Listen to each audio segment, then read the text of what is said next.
की धर्मांतर म्हणजे काय हे अजून अंधभक्तांना समजायला तयार नाहीये.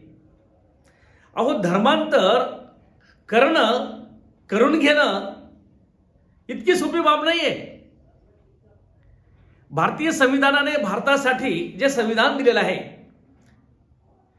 की कुठलाही जात, धर्म, नाव किंवा कुठलेही बदल जो करायचा असेल तर तो गव्हर्नमेंट गॅजेट राजपत्र म्हणून एक पत्रिका आहे महाराष्ट्र शासनाची.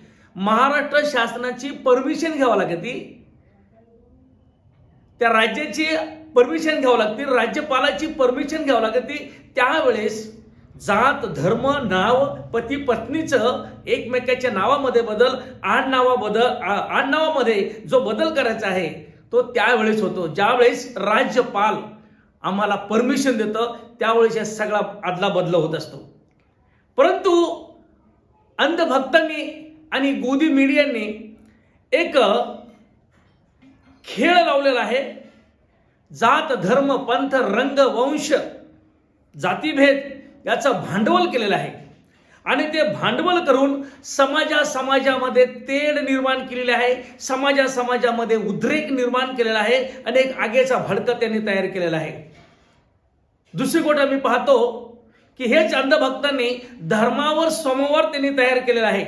ते असं की स्वतःच्या स्वार्थासाठी दुसऱ्याच्या चुलीवर पोळी भाजणं हा त्यांनी उद्योग चालू केलेला आहे. अहो, काही अंधभक्तांनी काही न करता, काही न वेचता फुकट पुण्य आणि मोठेपण मिळवण्यासाठी धर्मावर सोमवार त्यांनी तयार केलेला आहे.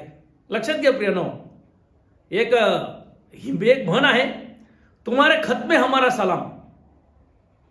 लक्षात घ्या प्रियनो, आज आम्ही पाहतो की भारताची आणि महाराष्ट्र राज्याची किंवा वेगवेगळ्या राज्यांची आज परिस्थिती भयानक अशी निर्माण झालेली आहे ह्या 4 गोष्टींमुळे.